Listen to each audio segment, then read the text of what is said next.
Greetings. Today I am going to install upon my 2015 Challenger Hellcat what are called strap points, sold by ZL1 Addons. Yes, ZL1. Yeah, this isn't a Chevy Camaro, this is a Mopar. But a quick word about that. I don't have a problem buying a part from a company that started life and supports themselves primarily selling Chevy parts. I actually have on this same car an oil separator, a catch can if you will, that's sold by a guy who makes most of his money selling parts to Ford people. But it's specific for a Mopar, the individual part I bought, just like these parts. A number of years back, a buddy of mine and I designed and tried to sell some coil relocation brackets meant for early Chrysler big blocks. And I got to tell you, if you were in that business to support yourself solely by selling parts to Mopar people, it would be a very small cardboard box you lived in indeed. So kudos to anybody that can provide Mopar specific parts, even though their bread and butter might be Chevys or Fords. All right, moving on.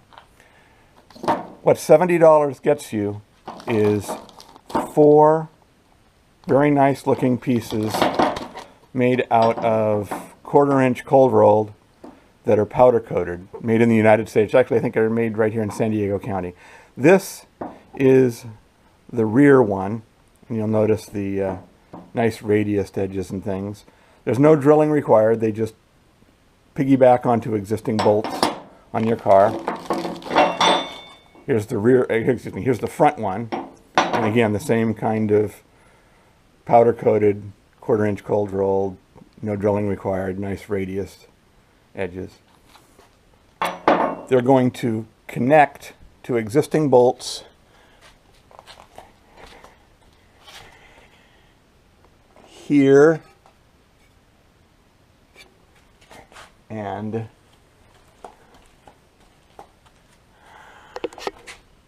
back here.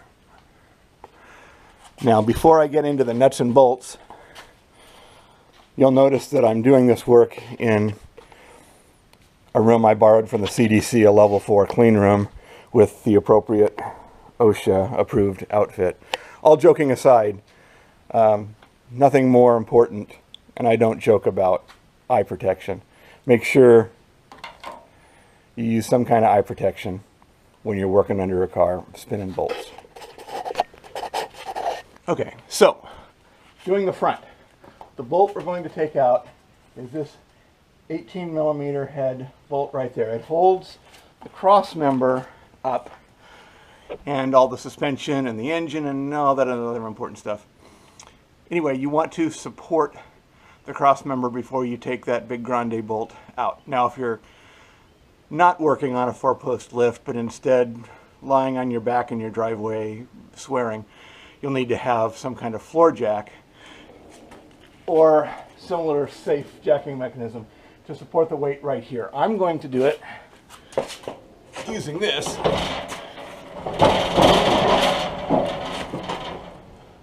you get the idea. So I'm going to jack up under there. And now I'm jacking more than I need to support the weight, just to get a little bit of extra working room to get my 18mm socket and wobbly and impact underneath there.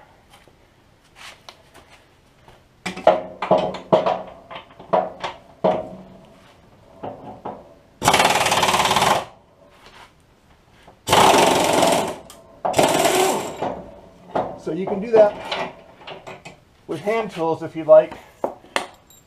You just have to go brrr while you do it. Pretty grande long bolt there. Simply take this bad boy, shove this bolt through here. Actually, I lied. Take this bad boy here and put it on top of the sway bar. Shove your big grande bolt back in there. Get it started.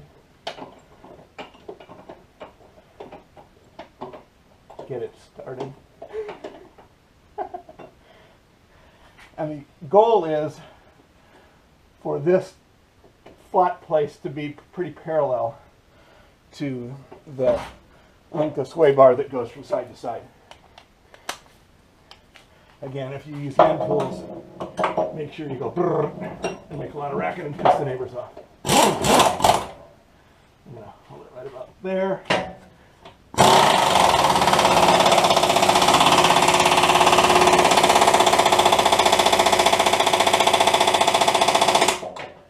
And that's good and tight. That's probably 125 foot-pounds or so.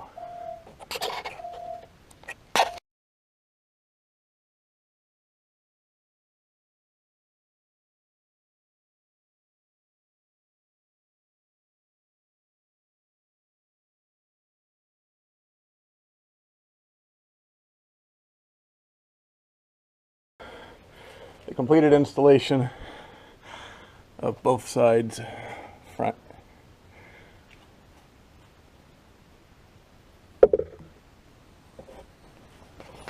Okay, now for the rears. At the start of the video I pointed to the wrong bolt. The rears actually go on the lower control arm pivot shaft, this guy right here. 18 millimeter on one side, not a captive anything. Up front there was a captive nut for the grande bolt, so I could just spin from one end. This guy is a nut and bolt pair. So the best is probably an 18 millimeter, 15 on the back, 18 millimeter on the nut, a mid-depth 18 millimeter. I'm using hand tools because access is very limited right here.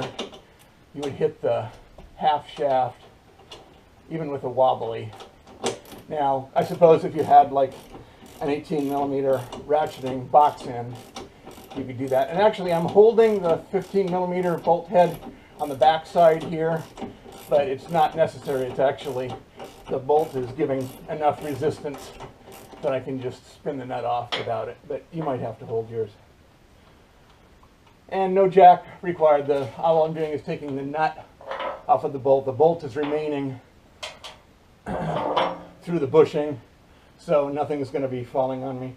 There's a cutout in this, and the cutout is meant to nest against the lip on the control arm right there. And there's enough meat on the bolt, so the nut is spinning back down with full depth of threads in the nut. It's not like it's hanging out in space, being dangerous or anything. Also getting in the way of extensions and wobblies is the little flopper valve in the exhaust. Not all Challengers are going to have that. Probably about 75 foot-pounds or so. And so there you have it, installed.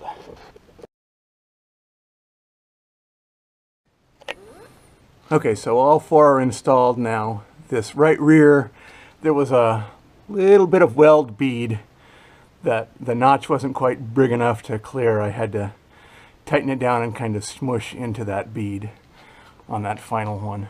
So here are the rears.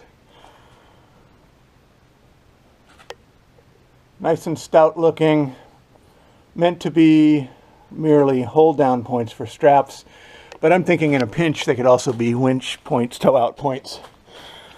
They're by far not the lowest thing under the car. They're not hanging dangerously low. There's plenty of other stuff that's lower, as you can see on the rears here.